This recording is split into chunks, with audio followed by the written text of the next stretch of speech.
तर भावना आज आम्ही जात आहे मोल्डिंगला। तर रस्ता तर खूपच लांब आहे, कमीत कमी 83.4 किलोमीटर आणि दुसरी गोष्ट 3.5 घंट्याचा रस्ता आहे। तर आता काय करा मग घ्या सफरचा एन्जॉय।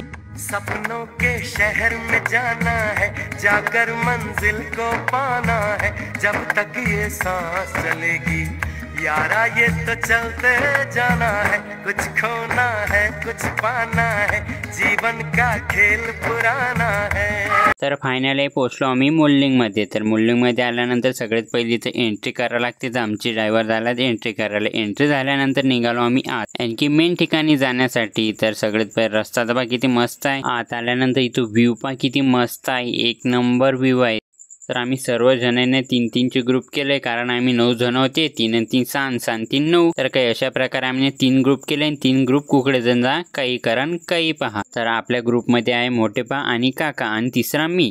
तर सर्वात आधी आलो मी तिकीट काउंटरवर। आता म्हणत असाल तिकीट कशाचं काढायचं आहे, कारण इथं आहे केबल कार। तर त्या केबल कारचं तिकीट काढावंच लागतं। तर मग सर्वात आलो मी तिकीट काढण्यासाठी। तर तिकीट काढायची सुविधा एवढी खतरनाक होती की काय सांगू। तर इथून आपण कोणत्याही भाषेत बोला त्यांना त्यांच्याच भाषेत ऐकायला जायचं। तर काही अशा प्रकारे काढलं तिकीट। तिकीट काढल्यानंतर निघालो आम्ही आत आणखी केबल कारमध्ये जायसाठी। तर बघू शकता इथं ऑलरेडी आपले मनकामना देवीची मूर्त सुद्धा आहे। तर एका साईडला यांनीच केली बघ केबल कारची स्थापना। यांचं नाव आहे लक्ष्मण बाबू शेष। तर नाव तर काही विचित्र। त्यानंतर आलो आम्ही रांगेत। तर गजानन महाराजच्या इथं कसं पायीत लागा लागते तसं सेम इथं सुद्धा आहे। तर मग लागलो बा रांगेत। तर रांगेत तर लागलो, पण इथं गरमा एवढी होत जाय की काय सांगू तुम्हाला। मग आत आल्यानंतर त्यांचे फोटोज वगैरे आहेत। मग तर फायनली तिकीट कट केलं बा। तर हे तर कंडक्टरवानीच तिकीट काढतात। तर बघू शकता जुन्या टाईप। तर आपल्या इकडे कसे जुने कंडक्टर होते सेम तसंच। तर फायनली आलो आम्ही केबल कारवरती। तर आपण केबल कार तर पाहिली नव्हती, पण हे तर ओढण खटोला आहे बे। तर मी केबल कार वेगळी असते, ते उलण खटोला। आपल्या भाषेत याला ओढण खटोला म्हणतात आणि याच्या भाषेत केबल कार। तर फायनली बसलो आपण केबल कार मध्ये। तर बघू शकता काही अशा प्रकारे आहे बा बाहेरचा व्ह्यू। तर सोबतीला आहे काका मी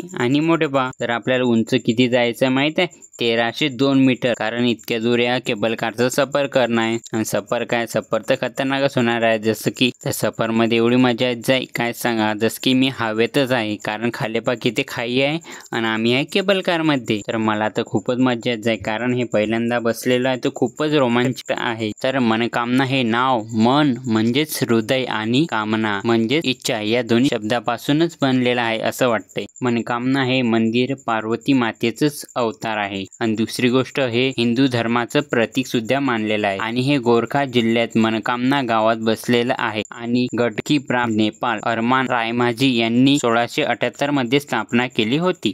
आणखी हे मंदिर तर पहिल्यापासून होतं, पण याची स्थापना 1678 मध्ये झालेली आहे। तर मग पोहोचलो मेन मनकामना मंदिर मध्ये। तर बघू शकता काही अशा प्रकारे बा मनकामना देवी मंदिरां साईडला बा किती मोठा पिंपळ आहे। तर मग काय करता तर मग निघालो बा मग सर्वात आधी दर्शन करण्यासाठी तर निघालो, पण साईडला जिथं होतं माकड। तर माकडची मजा घ्यायसाठी गेलो, त्यांना जसे दात दाखवले मला तर घामच फुटला। मग मग निघालो बा दर्शनासाठी। तर या मंदिराला एवढ्या घंटे आहेत की तुम्ही मोजू सुद्धा शकणार नाही। तर मग घंटी वाजून मी तर आलो दर्शन करण्यासाठी। तर अंदर तर कॅमेरा अलाउड नव्हता, पण बाहेरून तुम्हाला दाखवायचे फुल प्रयत्न केले।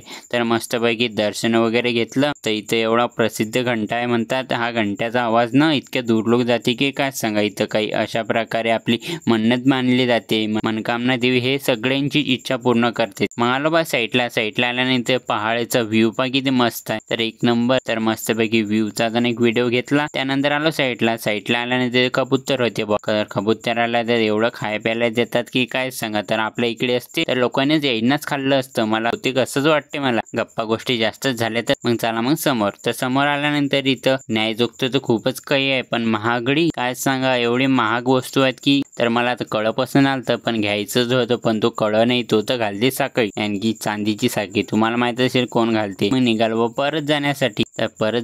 तर निघालो, पण आपल्याला केबल कार मध्ये सोबतीला कोण होती माहिती आहे। तर आपल्याला सोबतीला होत्या तर इथे छोटीशी ताई होती। तर त्या ताई संग गप्पा गोष्टी केल्या आणि ते ताईची मज्जा